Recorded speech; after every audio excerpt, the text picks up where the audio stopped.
அப்ப அதனால நம்ம என்ன புரிஞ்சுக்கிறோம் என்று சொன்னால், நம்ம கவனம் எடுக்கின்ற நலவுகள் என்பது நம்ம புரிஞ்சு வச்சுக்கணும். கவனமே எடுக்காமல் ரஹ்மத் என்கின்ற பகுதியால் தான் நமது வாழ்க்கையே போய்கொண்டிருக்கிறது. எத்தனையோ ஆபத்துக்களை நாம் தவிர்ப்பதாக நினைக்கிறோம், ஆனால் அதைவிட பல மடங்கான ஆபத்துக்களை இறைவன் வராமல் தவிர்த்திருக்கிறார். ஒரே சிச்சுவேஷன் இரண்டு பேருக்கு வந்திருக்கும். ஒருவர் பாதிக்கப்பட்டிருப்பார், ஒருவர் என்ன செய்யப்பட மாட்டார், பாதிக்கப்பட மாட்டார். இவரது எந்த திறமையும் அதற்கு காரணமாக இருக்காது.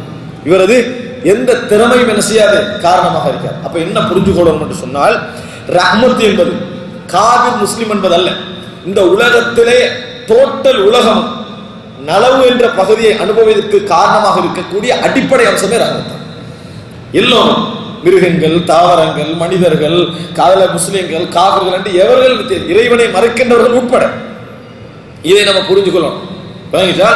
அதனால இறைவனுடைய சிபத்துக்கள்ல உண்டு தானே பெயர்கள்ல அர் ரஹ்மான் அர் ரஹீம். இறைவனுடைய பெயர்கள் அர் ரஹ்மான் அர் ரஹீம் என்பது இறைவனது பெயர்களில் உள்ளதை நாங்கள் பார்க்கிறோம். அது மாத்திரமல்ல, இது அதாவது முஸ்லிம்ல வரக்கூடிய செய்தி அபூதர் அல்-கிஃபாரி ரலியல்லாஹு அன்ஹு அவர்கள் அறிவிக்கிறார்கள். இந்த செய்தி நீங்க கேள்விப்பட்டிருக்கிறீங்க. ரஹ்மத்தை விளங்கிக் கொள்வதற்கு முடிந்த ஒரு சுருக்கமான ஒரு செய்தி. எப்படி ரசூல் ஸல்லல்லாஹு அலைஹி வஸல்லம் சொல்கிறார்கள், இறைவன் எனக்கு சொன்னான் என்று சொல்கிறார்கள். யா இபாதி, இறைவன் சொல்லுகிறான், எனது அடியார்களே, இன்னி ஹர்ரம்து துல்ம அலா நஃப்ஸி வஜஅல்துஹு பைனக்கும் முஹர்ரமா ஃபலா ததாலமு. நான் அநியாயம் செய்வதை எனக்கு ஹராமாக்கி இருக்கிறேன்.